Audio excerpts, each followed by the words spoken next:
भावा ही वित्ते देवा। अक्सर बहुत सारी वीडियोस में मैंने आपको यह श्लोक सुनाया है। इसका अर्थ भी मैंने आपको बताया है कि देवता भाव में निवास करते हैं, लेकिन देवता भाव में निवास किस प्रकार से करते हैं और भाव में निवास करने का देवताओं के क्या अर्थ होता है, आज की इस वीडियो में स्पेशल एडिशन में आपके लिए लेकर के आया हूं और डिटेल से मैं आपको बताऊंगा कि भावा ही विद्यते देवा इसका अर्थ क्या है और किस प्रकार से हम परमात्मा के स्वरूप को समझें। प्रिय दर्शकों, वीडियो को शुरू करने से पहले अगर आपने अभी तक पंडित नितिन शास्त्री चैनल को सब्सक्राइब नहीं किया है तो हिंदू धर्मशास्त्र, ज्योतिष, व्रत, तीज, त्योहार की जानकारी प्राप्त करने के लिए अभी हमारे YouTube चैनल को सब्सक्राइब कर लें और घंटे का निशान जरूर दबा लें, जिससे लेटेस्ट नोटिफिकेशन आपको सबसे पहले प्राप्त हो सके, क्योंकि धर्म कर्म से जुड़ी जानकारी समय समय पर हम आपके लिए लेकर आते रहते हैं और जैसी जानकारी यहाँ ऐसी जानकारी और कहाँ। प्रिय बंधुजनों, आशा करते हैं आप सभी स्वस्थ होंगे, आपके परिवारों में सुख शांति होगी, माता रानी का स्नेह आपके ऊपर बरसता रहे और आपके किसी भी काम में कोई रुकावट ना हो, कोई अड़चन ना हो, आपके सभी काम बिना अड़चनों के बनते रहें, यही हमारी माता रानी से अरदास होती है। तो चलिए अब शुरू करते हैं आज का यह एपिसोड। ओम नमः शिवाय, जय माता की। भावा ही विद्यते देवा, इस श्लोक का अर्थ है कि परमात्मा भाव में निवास करते हैं, अर्थात श्रद्धावान लभते मोक्षम। जिसके मन में श्रद्धा होगी उसे मोक्ष की प्राप्ति अवश्य होती है। जीवन मरण का चक्र तो इसी प्रकार से चलता रहता है। मनुष्य का जन्म हमें मिला है, हमारे सौभाग्य है, हमारे किए हुए पुण्य कर्म हैं जो हमने संचय किए हैं, उनके आधार पर ही फिर मनुष्य की योनि मिलती है। ना जाने कितनी योनियों में भटकने के बाद फिर जाकर के यह मनुष्य की देह प्राप्त होती है।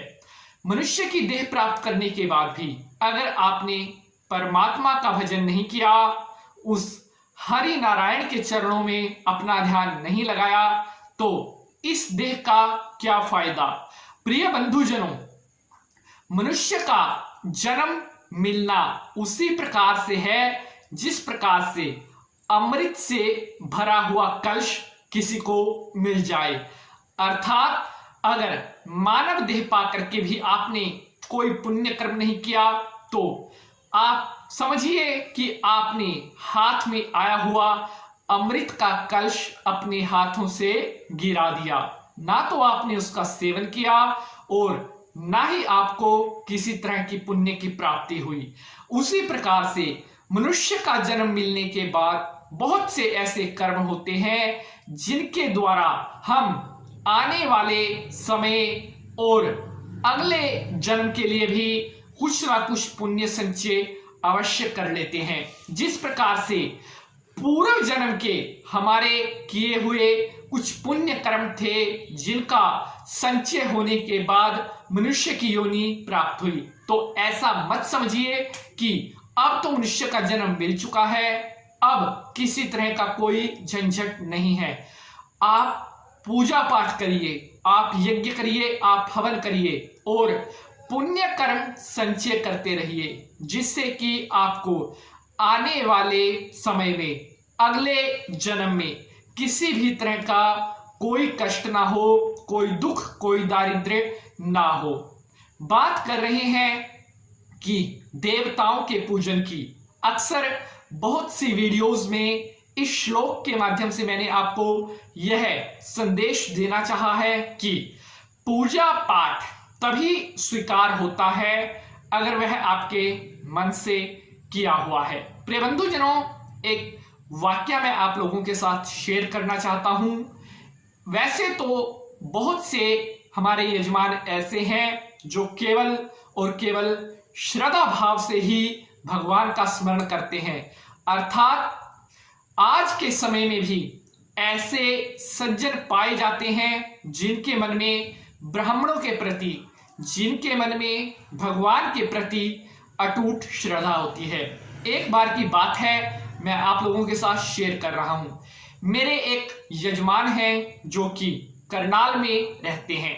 तो मैंने उनको समय दिया हुआ था और उनको बताया हुआ था कि इस डेट को इतने बजे तक मैं आपके पास पहुंच जाऊंगा, और उनका कुछ पूजा पाठ मैंने करना था और वह काम मैंने उनको बता रखा था कि मैं इस डेट को इतने बजे तक आपके पास पहुंच जाऊंगा।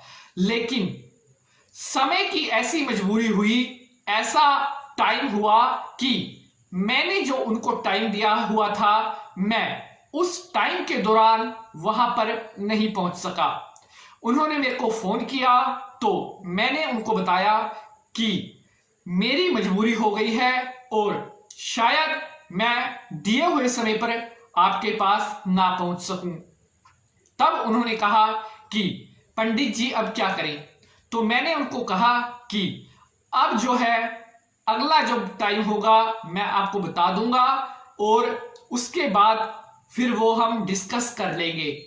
तब उन्होंने कहा ठीक है, लेकिन जो उस टाइम उन्होंने वो संकल्प करना था उन्होंने मुझे बताया, बाद में उन्होंने मेरे साथ ये बात शेयर की थी कि पंडित जी आप नहीं आए थे, आपकी मजबूरी हो गई थी, लेकिन हमने फिर भी आपका स्मरण करते हुए संकल्प कर लिया था और भगवान का ध्यान कर लिया था।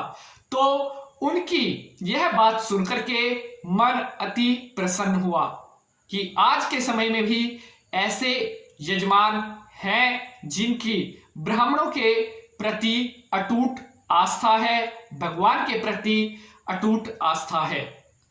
करनाल वाले जो मेरे यजमान हैं, मैं प्रार्थना करता हूं भगवान से कि भगवान उनके सभी कार्य बनाता रहे, कभी भी उनके कार्यों में किसी तरह की कोई रुकावट ना हो, क्योंकि जिनके मन में अपने ब्राह्मणों के प्रति इतनी श्रद्धा है उनका कभी कोई कार्य नहीं रुकना चाहिए। अब बात कर रहे हैं भावा ही विद्ये देवा। प्रिय साथियों, आप कोई भी पूजा पाठ कर रहे हैं, आप किसी भी तरह का यज्ञ कर रहे हैं, अगर आप पूर्ण निष्ठा से, पूर्ण भाव से उस कार्य को नहीं करेंगे तो वह कार्य परमात्मा स्वीकार नहीं करते। किए हुए कार्य का भी पुण्य आपको प्राप्त नहीं होता। इसलिए कोई भी अगर आप भगवान की दान करते हो, भगवान के लिए दान करते हो, तो उस समय आपके मन में भाव का होना बहुत जरूरी है। चाहे आप छोटा हवन कर रहे हैं या बड़ा कोई अनुष्ठान कर रहे हैं, अगर अनुष्ठान करते वक्त आपके मन में द्विधा आ गई या कोई इस तरह का ईर्ष्या का भाव आ गया, तो आप समझ लीजिए कि आपका किया हुआ यज्ञ अनुष्ठान का पूर्ण फल आपको प्राप्त नहीं होगा। बहुत से ऐसे लोग भी हैं जो भगवान को सोने चांदी के बर्तनों में भोग लगाते हैं। कुछ ऐसे भी हैं जो अपनी क्षमता के अनुसार व्यवस्था कर पाते हैं, और तीसरे जो हैं वो ऐसे होते हैं जिनके पास इतना भी धन नहीं होता कि वो जो साधारण सा पूजा का सामान है उसकी व्यवस्था भी कर सके। वे लोग केवल दूबड़ा फूल से ही भगवान का पूजन करते हैं। परमात्मा कहता है कि ऐसा मत समझिए कि मैं केवल सोना चांदी के जिन्होंने मेरे को भोग लगाया है उन्हीं की मनोकामनाएं पूरी करूंगा। मैं तीनों तरह के व्यक्तियों की मनोकामनाओं को पूरा करूंगा, बशर्ते करने वाले के मन में श्रद्धा का होना बहुत जरूरी है। तो इसलिए मायने नहीं रखता कि आप भगवान को सोने चांदी के बर्तनों में भोग लगा रहे हैं, मायने नहीं रखता कि आप केवल फूल और दूर्वा चढ़ा रहे हैं, मायने रखता है आपकी श्रद्धा कि उस समय भगवान के प्रति आपकी श्रद्धा कैसी है, कितना अटूट विश्वास है भगवान के प्रति आपके मन में, तभी जाकर के वह आपका कार्य सफल हो पाता है। प्रिय बंधुजनों, देवताओं का किया गया पूजन कभी भी व्यर्थ नहीं जाता और किए गए पूजा पाठ का फल कभी ना कभी आपको जरूर मिलता है। आज के समय के अनुसार बहुत सी भ्रांतियां होती हैं। अक्सर लोग अपने आप को विद्वान समझते हैं और अक्सर देखा भी है कि धर्म के ऊपर ही कई बार तरह तरह की बातें करने लगते हैं, लेकिन उनको नहीं पता है कि धर्म से बढ़कर कुछ नहीं होता। अगर आप धर्म की रक्षा करेंगे तभी धर्म आपकी रक्षा कर सकता है। अगर आप इष्ट देवता को प्रसन्न करेंगे, अपनी कुल देवी को प्रसन्न करेंगे भाव के द्वारा, तभी आपके सभी कार्य बन सकते हैं। परमात्मा किस चीज के भूखे हैं? भगवान केवल भाव के भूखे हैं कि किए गए पूजा पाठ के दौरान आपके मन में भगवान के प्रति कितना भाव था, उस चीज को परमात्मा ग्रहण करते हैं।